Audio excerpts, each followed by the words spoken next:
Агенцијата за храна и ветеринарство не е доволно ажурна во правењето на анализи на крвта на говеда кои се сомнителни дека се заболени од јазлеста кожа, нивно изолирање и отстранување, обвинуваат струмичките сточари.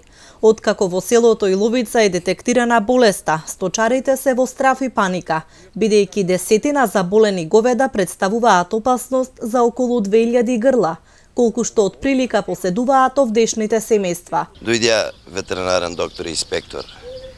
Зимаа крвта, ама што правија? Не ме ништо јасно, однесеа за Скопје, утврдија дека мојата крава е болна. После 9 дена дојдеа да отстранат кравите од Билюко, веќе 15 дена. Значи, фала му на Бога, нема можете заболено друга. Ми дадеа решение, ми кажаа дека сите треба, за таа ќе му обештетат, ако значи ги дам сите крави. Здрави. Да. Ако не, нема ништо. Да. Тај веќе уништена крава. Не се ни заболени, ни се, само ми кажаа треба да ја дадам доброволно. Ако не ја дадам доброволно, ќе ми поднесат пријава. Значи некоја казна тама, не знам каква ќе е таа казна. Оти широм болест и това е. Значи, ма пренудуват за да мора да решам да ја дадам. А зашо веќе 15 дена, немам проблем да е ден, 2, 3 дена, 5 дена, веќе 15 дена крава. Кај имах заболено крава.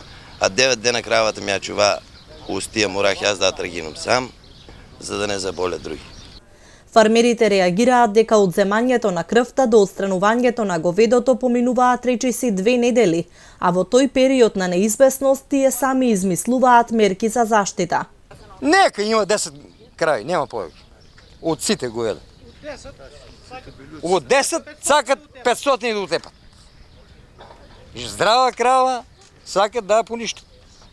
А ние не сме за това. Ние един, јас сум на нашата група, за неа говорам, а на никој не сме, значи, со такво да дадеме да и ништат говедата. Секи одам до краја, ако треба у хак ќе поднесеме такво таму жалба, говедата не да ме споништат. Од мене толку. А ви кажа ли зошто еви здравите говеда треба да се уништат? Да не се заразат и другите. Они така налажат нас. А 5 дена е кравата заболена, нема кој да ја земе. Нема кој да ја земе кравата. Дали таа крава е изолирана ли од другите? Не е тамо, е си отие. Кажа, пренес има на болеста, а пренес на болеста 5 дена кравата стоа в Билюко, нема кој да дојде да ја земе. И нема... А ни па га лечат. И ни па га лечат. Нема никаков лек. Ја човекот даде тука лек од Грција, 5000 го замал, а они не дават тука ние да ја чиниме. С вакцина нема никаква да кажат, докарајте и дома тие го да ја вакцинираме, да стопе болеста.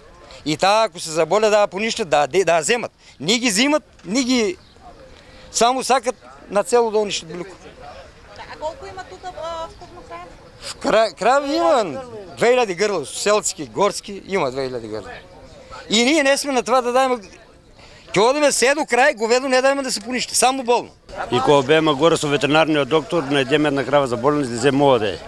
Они зема крв, кажа денеска вика сабота, не можем неделя, дури во понеделник се пуша крвта на испитување в лабораторијата.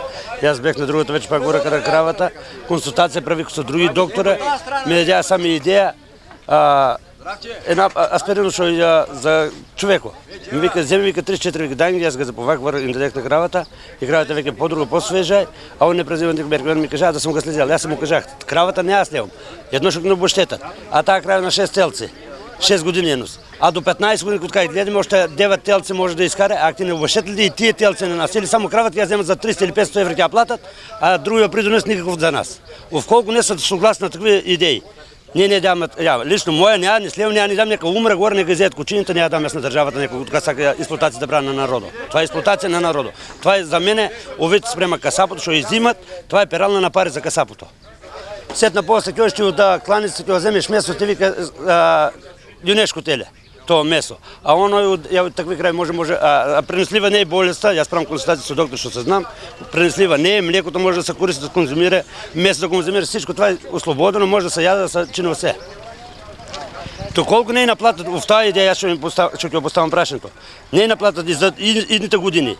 Преку што ќе треба да искарам од телце и од млеко. Не наплаќаат, не ги дам јас кравата. Јас ќе отепам горе со пушка и ќе оставам кутината не газеја таму. Од мене таа одлуката.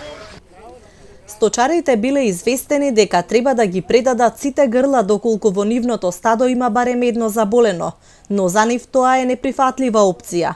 Семејствата кои екзистираат од сточарството велат дека нема да се согласат да им се одземат цели стада. Болеста јазлеста кожа е раширена и во соседното село Штука, како и во неколку други населени места, Градско Балдовци, Висока Маала и Моноспитово. Поради опасност од ширење на болеста, цела недела е затворен и сточниот пазар во Струмица.